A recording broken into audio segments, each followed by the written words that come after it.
கண்ணு கட்டிய தூரம் வரையில் கடலென திரண்டிருக்கிற அழைக்கும் போதெல்லாம் அலையலையாய் அணிதிரண்டு வருகிற என் உயிரின் உயிரான விடுதலை சிறுத்தைகளே,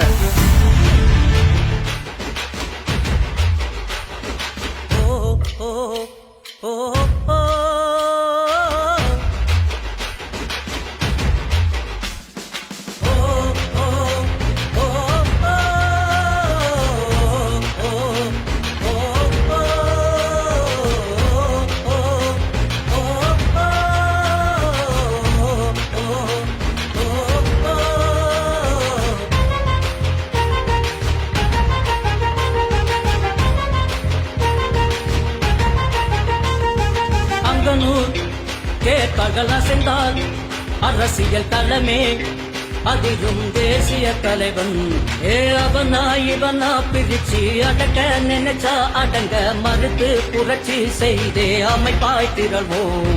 பெரியார், அம்பேத்கர், அயோத்திதாசர் இவர்கள் வழியில் நடக்கும் தலைவன் போராட்ட களத்தில் சீரும் சிறுத்தடா. ஒரு செயற்பாட்டாளராகவும் அறிவுஜீவியாகவும் அதே சமயத்தில் ஒரு அரசியல்வாதியாகவும் ஒரு அரசியல் கட்சியின் தலைவராகவும் இங்கு திகழக்கூடியவர் எழுச்சி தமிழர் அவர்களைப் போல வேறு யாரும் இல்லை. ஒரு தேரை கொண்டு வந்து ஊர் பொதுவில் நிப்பாட்டியதைப் போல நிறுத்தி வைத்திருப்பதைப் போல இவ்வளவு பெரிய இயக்கத்தை உங்களுக்காக இன்றைக்கு உருவாக்கி தந்திருக்கிறார்.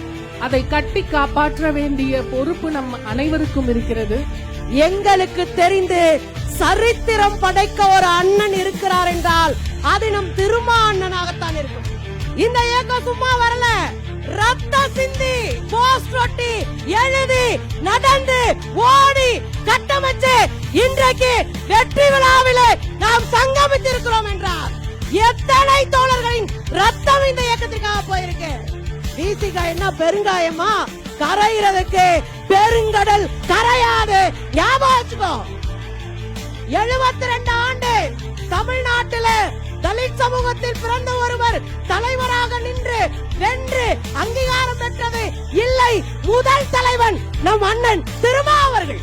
இந்த திருமா ஜார்ஜ் கோட்டையில் கொடியேற்றும் நாள் விரைவில் வருமா?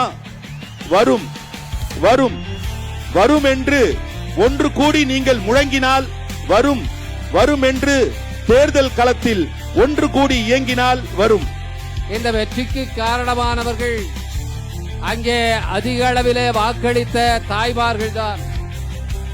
அதிலும் குறிப்பாக நம்முடைய தலைவர் எழுச்சி தமிழர் அவர்களுக்கு பல்லாயிரக்கணக்கான வாக்குகளை அளித்து அவரை 1,00,000க்கும் அதிகமான வாக்கு வித்தியாசத்திலே வெற்றி பெற செய்தவர்கள் பெண்கள் தான். 36 மந்திரிமார்கள் இருக்கிறாங்க. மந்திரிமார்கள் செய்யாத சாதனையை இன்று விடுதலை சிறுத்தைகளால் செய்ய முடிந்திருக்குதுன்னா, விடுதலை சிறுத்தைகள் சொல்வது எல்லாவற்றையும் மாண்புமிகு முதல்வர் அண்ணன் தளபதி அவர்கள் கேட்கிறார்னா அதுக்கு காரணம் 30 ஆண்டு காலம் தலைவர் சிந்திய ரத்தம், வேர்வை, சாதி ஒழிப்பே மக்கள் விடுதலை என்கிற உணர்வோடு வழிநடத்திக் கொண்டிருக்கிற தலைவர்களை பாராட்டுகிற வகையில மகளிர் விடுதலை இயக்கம் முன்னெடுத்திருக்கிற இந்த மகத்தான வெற்றி விழாவை ஒருங்கிணைத்திருக்கிற அத்தனை பேருக்கும் என்னுடைய நெஞ்சார்ந்த நன்றி. இது நந்தனின் சேனை, நாளை நாடாளும் இந்த பானை. இன்றைக்கு தமிழ்நாட்டிலே மட்டுமல்ல, அகில இந்திய அளவிலே விடுதலை சிறுத்தைகள் கட்சி இப்படி ஒரு அங்கீகாரத்தை பெற்றிருக்கிறது என்பதை அரசியல் களத்தை உற்று நோக்கக்கூடிய அனைவரும் வியப்போடு பாராட்டுகிறார்கள்.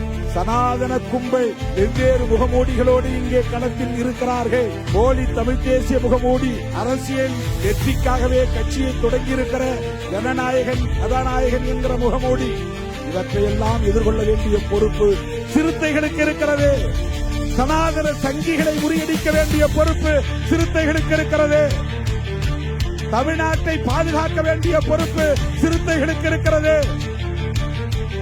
2026 திமுக வெற்றி பெறுகிறதா, திமுக கூட்டணி வெற்றி பெறுகிறதா என்பதை விட விடுதலை சிறுத்தைகளின் வியூகம் வெற்றி பெறுகிறது. விடுதலை சிறுத்தைகளின் உத்தி வெற்றி பெறுகிறது. விடுதலை சிறுத்தைகளால் தமிழகம் பாதுகாக்கப்பட்டது என்கிற வரலாற்றை பதிவு செய்வோம். அரசியல் முன்னால் தலைமுறை எடுத்தும் சமத்துவம் மலரும் தலைவா. உறக்கம் அதையும் மறந்து சாதி ஒழிப்பே மக்கள் விடுதலை என்றாய் எங்கள் எழுச்சி தமிழா.